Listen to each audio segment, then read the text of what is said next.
Where's your happy face? Thank you. That's better.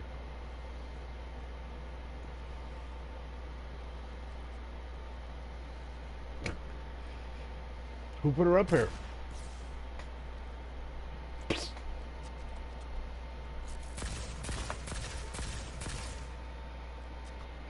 Oh, because y'all, baby, baby, baby.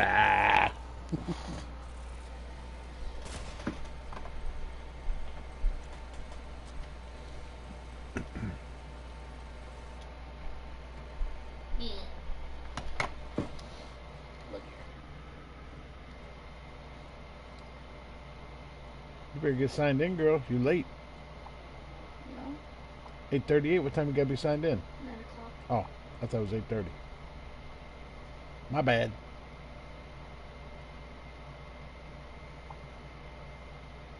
Look at the cat. Hey, you dumb bunny. Popo. What? She's laying on my. Huh? She's laying on my shoulder or sitting. Take her over to the chair. Take her to the couch. What are you doing, you dumb bunny? What are you doing?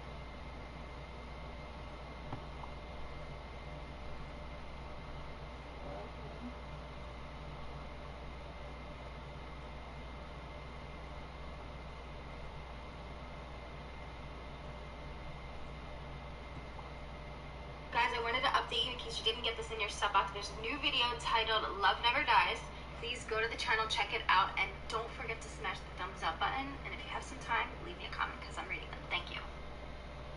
Hey, I know put the razor blade down. Some of you saw the countdown, and the show hasn't started. For some reason, right now, YouTube is not working. We can't stream. Don't know exactly why. We're trying to see if we've been locked out. But if you're on Instagram, swipe up. If this is on YouTube Stories, we will be trying to get to you as soon as possible. If we can't live stream, we will be doing so at Mug Club. LaddowsBetter.com/Mug Club. That's why it exists. What do you want, Half Asian Bill? I'm trying to work here. We're trying to work here. Ah!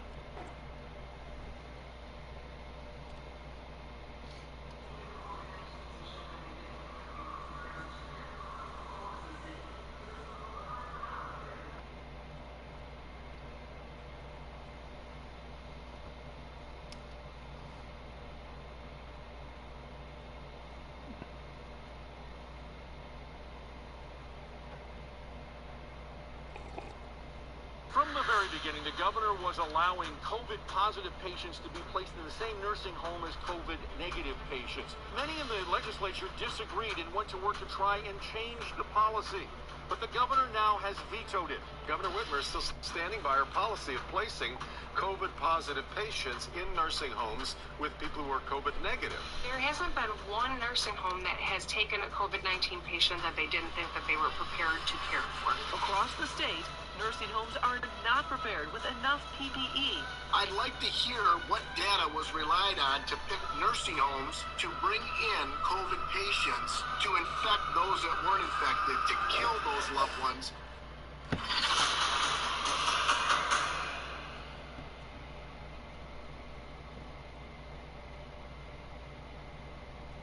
It just came back, bam! Split his head wide open. Nirvana. Okay, look at this. Look, so I don't give a never half base goodbye. Throw it up, that's right. Man, she hit her ass. She grabbed her right away. Look in the air. She could have grabbed her. I hate to say it, that might have been home. Oh, okay. Man, taking a shower at the gas station. Oh, really? Yeah. Okay, I didn't know what was going on. Yeah. Don't serve. Oh, get out of here. What Righteous Kill was about was guys like me and you, drug dealers and pimps.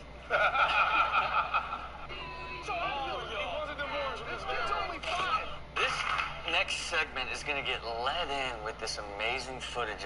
They invited me on for like a week, and I said, I can do 3 days. But by the end of the 3 days, I was like, no, I need to be a permanent member of this team. Oh, magical. It's much harder than it looks, guys, by the way. I'm going to tell you what, those numbers aren't going to show themselves. I am very proud to announce... It just came back, bam!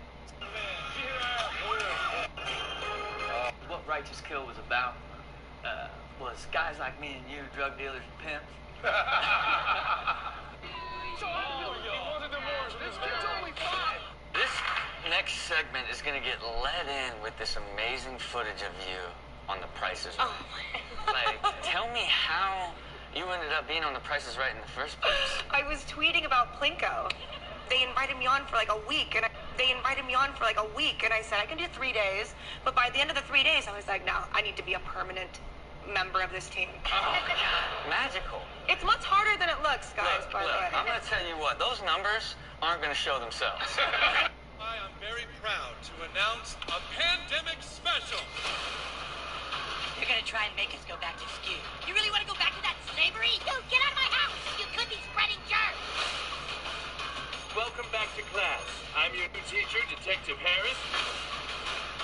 You guys don't seem totally stoked. A pandemic special, Randy? Really? South Park, the 1-hour pandemic special. New Wednesday, September 30th at 8. You are a child! On Comedy Central.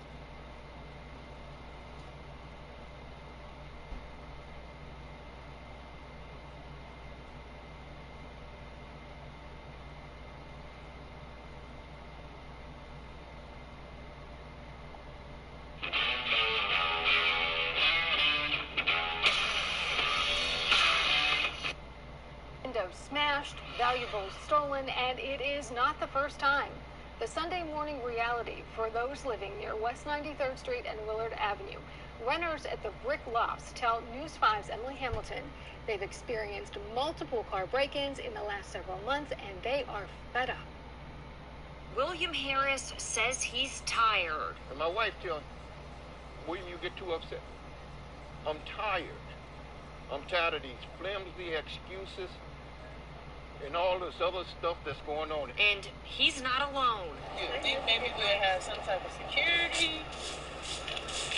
Harris was one of dozens of people who woke up Sunday morning to find his car window shattered in the parking lot of the Brick Lofts on West 93rd. A gentleman down the street there hollered at me and say, they got you too. My window busted, and the front window has got 2 BB shots in it. We counted more than 24 cars with smashed windows both in the parking lot and here on the street. These residents spent most of the day cleaning up the damage and surveying just what may have been taken from their cars. One man telling us the only thing missing were his contact lenses. And nobody's got an answer. They got security cameras, but they ain't got no information.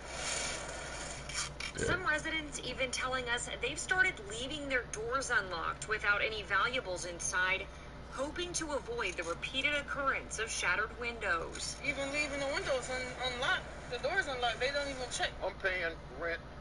They got signs up saying that this parking lot is secure. But when you tell them about your car being broken into, they say they are not liable. Pastor Luis Vizcarrando says it's not solely the police department's job to put a stop to the repeated break-ins, but instead the responsibility of the landlords and Cleveland's elected officials. Really, this has to do with just seeing the community, they're coming together, seeing these issues, but no one's here to truly address them like they should. Councilman Matt Zone tells News 5 he will be looking into the incident. For William Harris, it's another week beginning with expensive repairs and no answers. I mean, they're so inconsiderate. They say they understand. Oh, I understand your feeling. No, the hell you don't. Come out in your car broken into. Reporting in Cleveland, Emily Hamilton, News 5.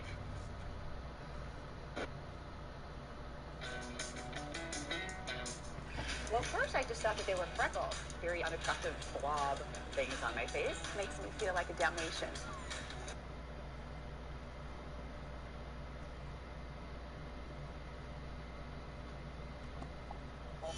Senator, thank you very much for being here tonight. You know, I mean, Breonna Taylor was not the subject of an investigation when these detectives came to the apartment. She was with her boyfriend. They had been looking into possible drug connections with her former boyfriend who lives several miles away. How does this decision sit with you tonight, Senator? Well, you know, I've been a long time advocate of getting rid of no-knock raids. I know in your lead up to this, they say it wasn't necessarily a no-knock raid. However, it's a high-risk raid going in after midnight looking for possession of drugs.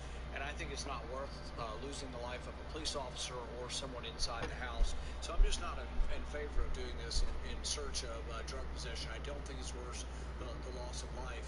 With regard to Louisville, though, I'm kind of saddened to see the fires. I hope we can begin to heal on this. I've been calling for weeks for the National Guard to be out. I think the governor has not taken that seriously. I hope there will be enough National Guard to prevent the destruction downtown in Louisville. It's a great city, and I hope it doesn't catch on fire more than what we see so far. I mean, the way that the Attorney General Daniel Cameron laid out the findings, and it's worth reiterating that this is the decision of the grand jury. This is not the decision of the Attorney General.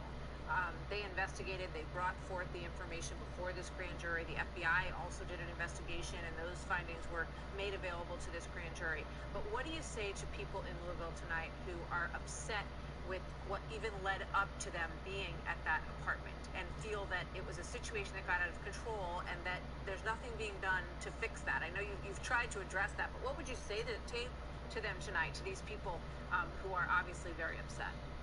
I think this was a bad situation where we put police into a bad situation and also the people on the other side of the door, Breonna Taylor and her boyfriend, in a bad situation. The best way to do this is to reform the law. So Louisville has banned no-knock raids. Now they're looking at how this warrant was obtained.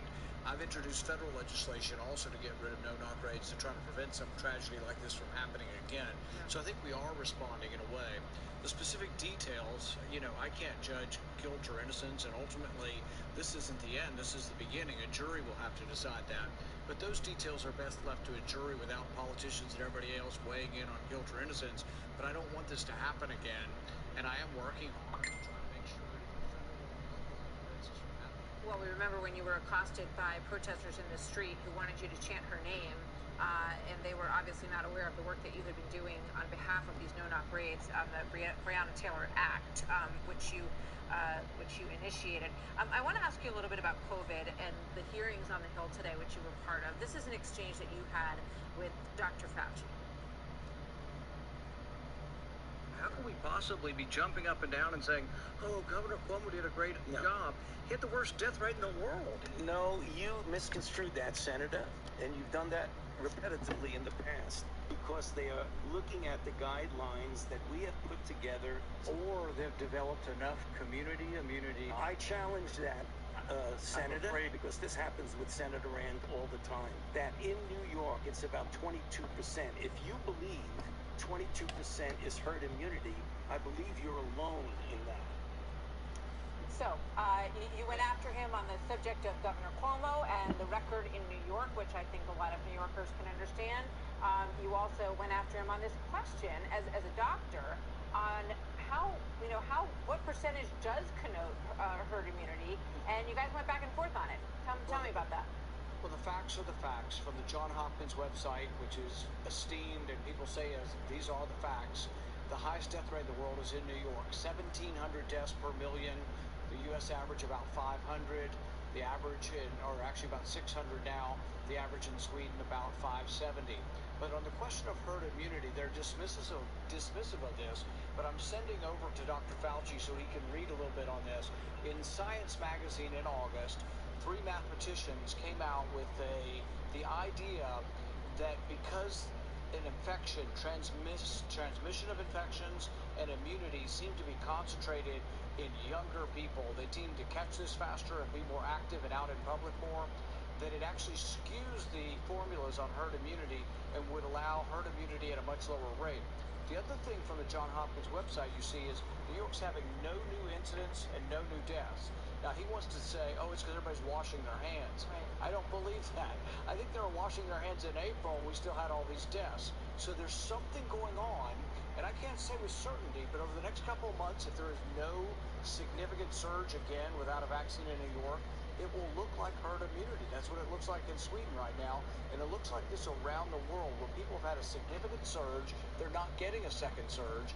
And there are mathematicians who have looked at the formula on herd immunity in the August edition of Science Journal. And they actually say, you know what, herd immunity may come much lower than some of these experts think. I think it's fascinating. And I think only time will really tell. I did read that study as well. Before I let you go, can you give us your thoughts on the Hunter Biden investigation there was a preliminary report on the findings, and it didn't seem to find anything that connected him to anything illegal. Well, I don't know. I think riding on Air Force Two and doing business is illegal. I think that is against the law and probably a felony. I think it's illegal to take money from a Russian politician's wife, $3.5 million. Was it reported accurately? I think the only way to determine the actual legality of this is to have it referred to the Department of Justice. So I'm going to send the report over. I don't know if the whole committee will vote for it, but I'm sending the report tomorrow to the Department of Justice, and we're asking for a criminal referral. We want to see that if there's a criminal investigation that's justified, here's this evidence, look at it, and then you're the lawyers for the government. You decide if you have enough to prosecute. But I think we should refer this for a criminal investigation. All right, we're going to leave it there. Senator, thank you for coming on tonight. Good to see you, sir.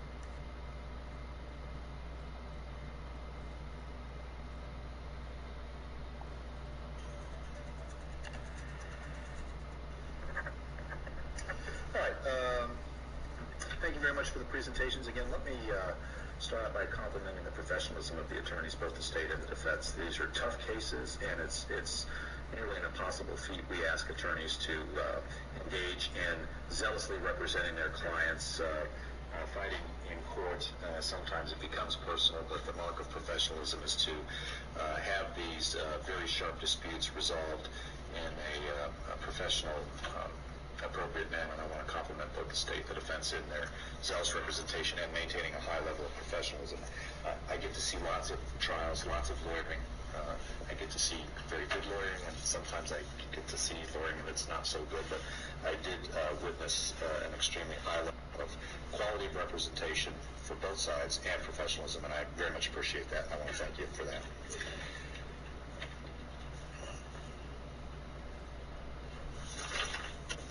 All right, let me begin by sharing with the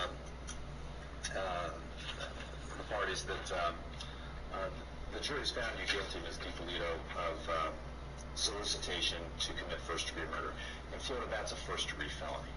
The maximum penalty for that is 30 years in the Department of Corrections. And then the legislature has also created guidelines that consider the crime that you've committed and then add on additional points for crimes that you may have committed in your past, which are none. And so the only score that you have on your score sheet is this crime. And the legislature, through the guidelines, has recommended a presumptive minimum sentence of 4 years in the Department of Corrections, 48 months. And was that changed by the guideline score sheet you handed up, or was that the same thing? Same thing. Okay, but that hasn't changed.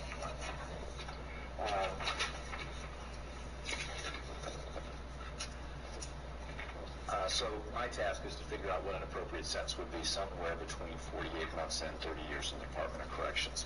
Here's some factors that are considered, and Mr. Salnick alluded to them. The first thing is, in no particular order, I don't know if it's the first thing, but it's the first thing I'm getting to, and that is deterrence. And there's two types of deterrence. There's individual deterrence, and that is to impose a sentence to tell an individual person, don't do that again. And they won't be tempted to do it again because they were punished. Then there's general deterrence. And general deterrence is everybody else watching what sentence is imposed. And so a person watching the sentence be imposed will say, ooh, I'm not going to do that because that's a punishment that I might get if I commit that act. The next factor that we consider when we're trying to impose an appropriate sentence is rehabilitation. How to rehabilitate somebody, and that's a factor that's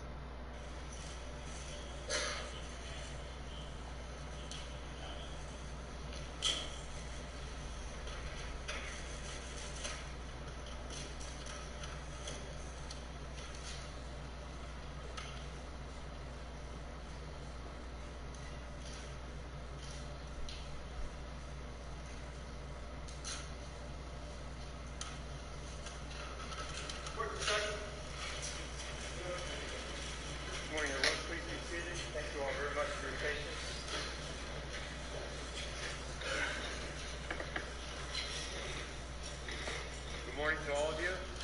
For the record, State of Ohio versus Tracy Hunter, case number V1400110. This matter is on the docket today solely for the execution of the sentence imposed.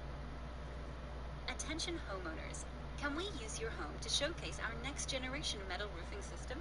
Watch this important message now for full details. Erie Metal Roofs is looking for a limited number of homeowners to try our next generation metal roofing system. Click the link at the bottom of this video to see if you qualify. Our next generation metal roofs look... Okay, we'll move on. I will point out that I will say to the organizer and some of the people that wrote those postcards, I don't think some of them were very Christian, but that's the way it goes. I will say to them, though, if the attempt was to intimidate me in any way, that is flat out failed. Okay? I will never, ever, ever bow to that type of pressure, veiled threats, vicious comments, lies about me, or anything else. Hunter.